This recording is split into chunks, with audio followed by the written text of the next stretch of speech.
Hey, what's going on, everyone? Bass here. So not necessarily the video I'd be wanting to make the Monday after the NFC divisional round of the playoffs, but yet here I am. Basically, in today's video, I'm going to be going over and breaking down every single one of the free agents, whether that be unrestricted free agent, restricted free agent, or exclusive rights free agent for the Green Bay Packers in the 2022 offseason. Now, there are a lot of guys on this list, so it could be a lengthy video, but I'm going to basically go into every one, break it down, and what to expect from each guy pretty much. And we all know Green Bay has no money, so I'll do a whole different video basically on the salary cap, so be on the lookout for that as well. But if you are new here and you want more Packers news, analysis, and updates, I will be pretty much covering everything offseason for the Packers, whether that be free agency, draft, and salary cap. So make sure to go click that subscribe button below. So as I said, the Packers literally have no money. They're probably the second worst salary cap situation in the league currently. Saints are just below them. But the Packers are currently sitting at negative $40 million. $114,317 over the cap. And that's not even including effective cap space, which basically means when you have 53 players on the roster, and that's at around negative $50 million. But like I said, this video is going to be solely on free agency, so I'll basically go over that, and then I'll do a whole nother video, like I said, on the salary cap. So firstly, I want to start with unrestricted free agents, meaning at the start of free agency, any team can sign these players. And obviously, at the top of the list is one everyone knows about, and that is Davante Adams.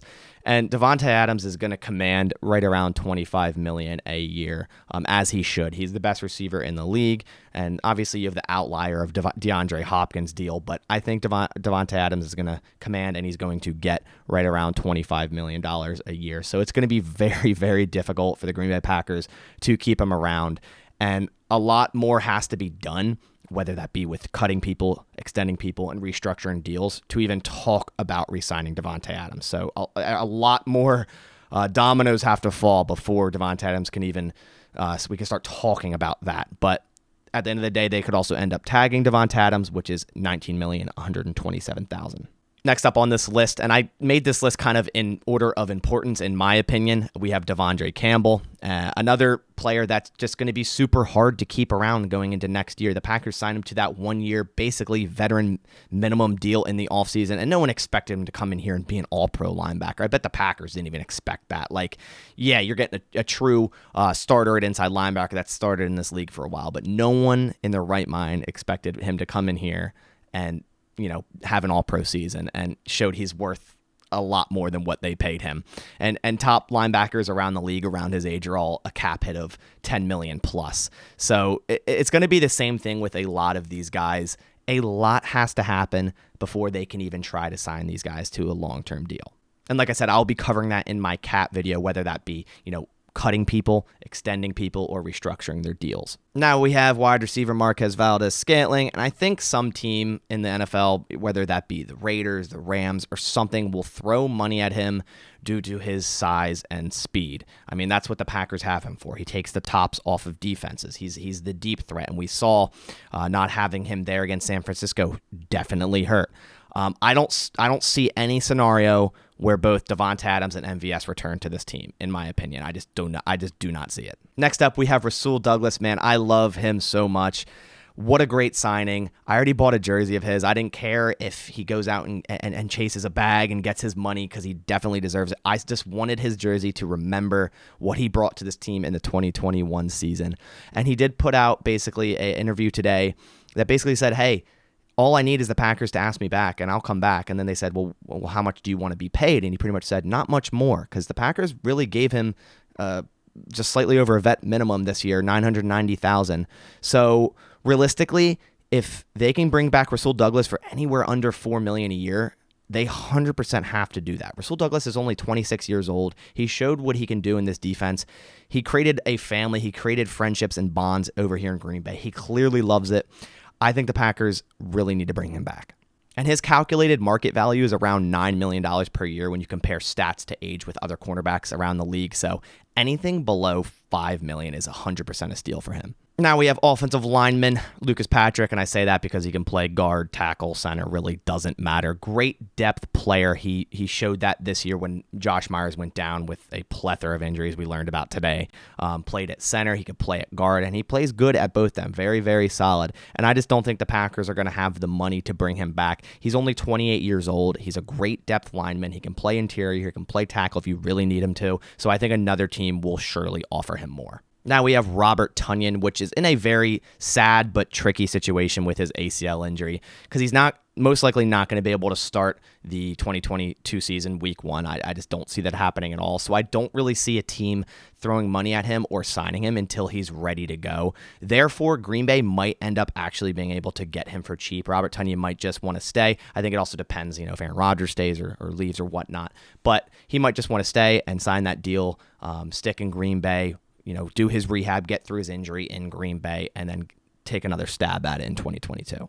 Next, we have Chandon Sullivan, our starting slot cornerback, and I feel the Packers move on here. They drafted Shamar Jean-Charles for a reason. He's a slot cornerback. Well, they want him to play slot cornerback. Plus, if they do bring back Rasul Douglas, there's just not enough money to go around in the cornerback room. We already have Jair Alexander, who will be on a fifth-year option for his rookie contract, but will likely get extended to free up more room. Jair, Eric Stokes, obviously still on his rookie deal. Shamar Jean-Charles, and then if we do bring back Rasul, that's a solid 4 cornerbacks there, so I just really don't see any room for him. Next up, we have our punter, Corey Bojorquez, and a very strong start to the season when the Packers did trade for him, but then he became very inconsistent, kind of like J.K. Scott, where some punts were rockets and other ones were 40-yarders. We need more consistency out of special teams. Obviously, we all know that. Unless this is a veteran minimum deal or a low deal, I say yeah, but if it's anything more than that, you can just find another punter in free agency or late in the draft. Next up, we do have Dennis Kelly, who's getting older, but is still a great depth player. He could play both left tackle and right tackle, I believe, in this league. Probably won't have money for him. Plus, the Packers are going to most likely bring back Yosh Nijman, who is an exclusive rights free agent, but I'll talk about that later. So I don't see Dennis Kelly coming back next year. Whitney Merciless was great to have at only a $716,000 cap hit, but he's also 31 coming off a biceps injury, which, again, I have no idea how he came back so quick from that biceps injury and played in this game. Money might have to go elsewhere, but if he were to come back and say, hey, if you pay me the same contract and I'll play again, which is I just don't see happening, yeah, but I just think money has to go elsewhere. He's a 31-year-old edge. The Packers, I like what I saw in Tipanali. John Garvin's all right. And if they bring back, restructure Preston Smith's deal and run with Gary and Smith, I don't think there's a huge need there. Like I said, there's money that definitely needs to go elsewhere. And now for everyone's favorite, Kevin King. The Packers will be paying Kevin King next year, whether or not he's on the team. So, and I'll talk about that later again. But I can't see them bringing him back for the same reasons I said with Chandon Sullivan, and especially they wouldn't bring him back over Rasul Douglas. They're both, outside corners. They did kind of test Kevin King in the slot this year a little bit, but obviously he's just always hurt. And some games he had some really good games this year, but it's Kevin King. He has some really bad games, and he's just never there. Every time he gets something going, he gets hurt. Like I said, money can go elsewhere. They will be paying him regardless next year, but just don't see him back. As for Equanimeous St. Brown, the Packers do have a lot of receivers becoming free agents, but so many chances for EQ, yet never produced. In my opinion, give me someone late in the draft or a vet minimum free agent wide receiver going into this offseason over him and just run with that. As for Oren Burks, he's an okay special teamer. I wouldn't be mad if he came back, and I wouldn't be mad if he didn't. Just, please, no defense. And lastly, we have Tyler Lancaster. No. All jokes aside, I don't think Tyler Lancaster will be back next year. Now moving on to the restricted free agents for the Green Bay Packers. And basically a restricted free agent, if you did not know, it allows the team to put a tender or a value on a player, basically signifying, I want to put a first-round tender, a second-round tender, or the right of first refusal. So if a team were to offer that player a contract and that player were to accept that contract, then that team has to give them that tender. So for example, if the Packers put a second-round tender on a player, which holds a certain value of contract, and a team were to offer him a higher contract and that player said, yes, I take that, now that team has to pay the Packers a second-round draft choice. And as for the right of first refusal, it allows the Packers to match any offer that is given to that player. But if they do not match that offer and the player ends up going to the other team, there is no compensation awarded. So this is a very short list, only one player on the restricted free agents for the Packers, and that is Allen Lazard. And I see the Packers realistically putting a second round tender on him, which has the value of $3,986,000. And they could also do a right of first refusal on him, which is $2,133,000 if they want to save some money. But if they really want to lock him down, definitely got to put the second round tender on him. I don't see a team signing him and giving the Green Bay Packers a second round choice. Green Bay needs wide receivers with all the potential loss, and they love what Allen Lazard does in this offense, as do I. Allen Lazard, I just love him as a blocking receiver, a possession receiver, just an all-around great guy to have on your team. Now I want to talk about exclusive rights free agents for the Packers, and this basically means players that have 3 accrued seasons and are at the end of their contract, and basically this allows the Packers to offer them a 1-year contract at the minimum, and if they do that, then that player has no rights to negotiate with any other team. So at the top of this list, we do have left tackle Josh Nijman, who I mentioned earlier. His exclusive rights free agent contract would be $895,000. This is a no-brainer. Josh Nijman stepped up big time filling in for Elton Jenkins, who was filling in for David Bakhtiari. So basically our third string left tackle, a roster fringe guy last year.